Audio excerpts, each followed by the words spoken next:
All right, I'm here with Bill Hackett, University of Albany, DB. Bill, appreciate you for taking the time today, man. How's everything been going in camp so far with Albany? Everything's just been great. We've been moving in a new direction. Everything's just elevating. Brand new season, brand new team, a lot of new players coming in, a lot of new weapons, and it's definitely going to be a good season. You're joining the program from the Juco ranks. You had a great career down at Lackawanna College, played in 19 games down there, made a lot of plays. Can you talk about your Juco experience and how you feel like that helped you get ready for this D1 shot? I personally feel like Juco kind of prepared me for life. Different situations, different things helped me get ready for the situation. With me coming in 19, we had a great squad, went to national championship, and me understanding my role in that team helped me get to the situation that I'm in now, being able to just stay down, keep my head, and just keep working. And when my turn comes on the field, just do what I have to do. We saw you making plays in the secondary, making picks at corner. I like your versatility as well. But one thing that really caught out when I was watching your Lackawanna film was the plays you made on special teams, blocking punts, blocking kicks. Can you talk about that aspect of your game and how much pride you put into special teams? I think special teams is like a very important part of the game. You can change the whole game with a block punt and with a kick return and things like that. So I just think that's very important, and I like to give my all in every aspect of the game because I feel as though that's the best way for me to get the opportunity to show what I can do, my explosiveness and things like that, and make a difference in the game, not just defensively and getting an interception. I get a block kick and then give my offense the ball. Now we see what you're wearing there, Dreams to Reality. That's your company. I saw on Twitter you said streetwear with a purpose. Can you just tell the people a little bit more about Dreams to Reality? What was kind of your inspiration for that and just kind of some of the things y'all do?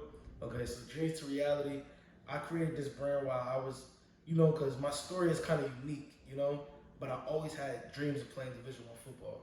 So as I've been just going through the trials and tribulations and things that I went through, I was turning my dreams to reality, and I wanted to turn that into like a brand, and not only just a brand, a clothing brand, just like a meaning. Like, it's not just dreams to reality in football.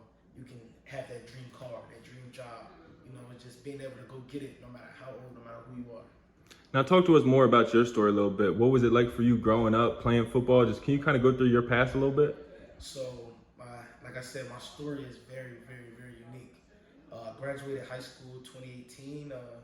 During my senior season, I broke my leg, so I was getting recruited by a lot of schools, but a lot of schools didn't really offer me because I had broke legs. So out of high school, I actually post-graded and went to a post-grad school called Milford Academy.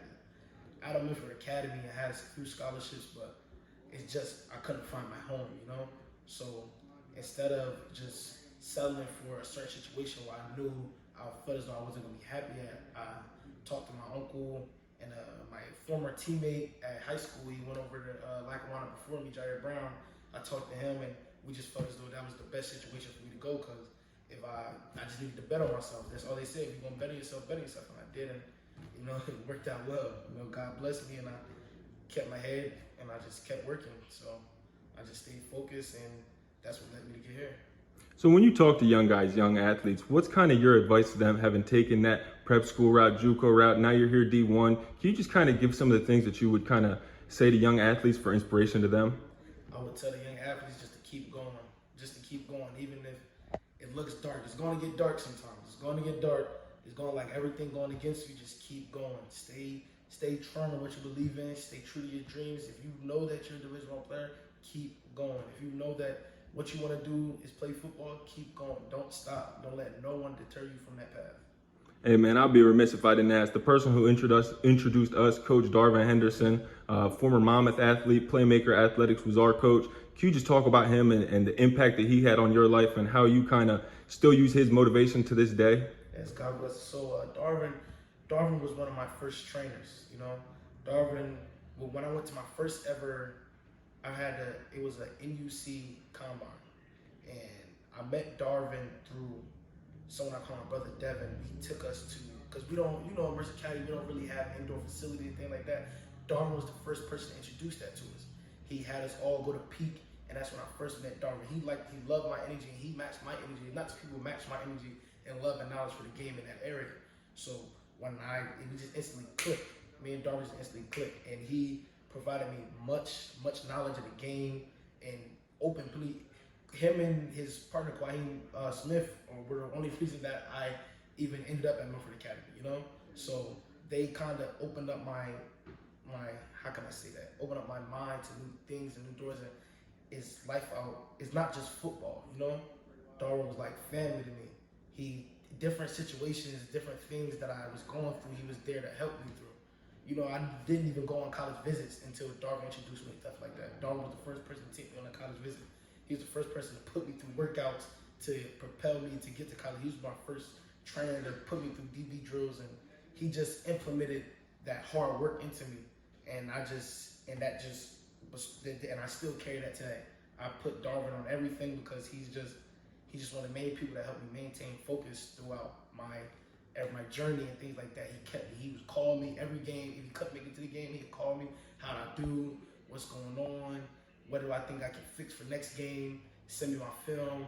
When I was in prep, he'd send it to this coach, that coach. When I was in Juco, he'd send it to this coach, that coach, and things like that. So he was like, and that drive just keeps me going because I know for a fact Darwin is watching over me. He's going to keep me going throughout the day-to-day basis. Man, much love. Definitely going to be watching all of us, all the Playmaker guys. It's great to see everybody doing their thing. Rest in peace to Coach Darv. I know we all love him. Just talking a little bit more about Dreams to Reality. Where can the people find you at? How can they support? How can they get your merch? Things of that nature. Where you at on socials? Just things like that. Okay, actually, we have Instagram. It's called Dreams to Reality. Just replace the E's with 3's, and it's the number 2. The E's with 3's because my number is 33, and there's only 2 E's in Dreams to Reality. So I just replaced the E's with 3's because like 33. You can search that on Instagram, and you can buy my stuff online at dreams2reality.com. Y'all see we got the Martin Luther King shirt right there. Definitely a great shirt. That was the July drop. I'm sure you got some new stuff coming out, maybe for the season, after the season. So definitely want y'all tapping in. Bill, really appreciate you taking the time today, man. I'm definitely going to be watching Albany games this year, rooting for you always, all the Playmaker guys. But much love, man. Definitely appreciate you for this interview. Yes, sir. Thank you.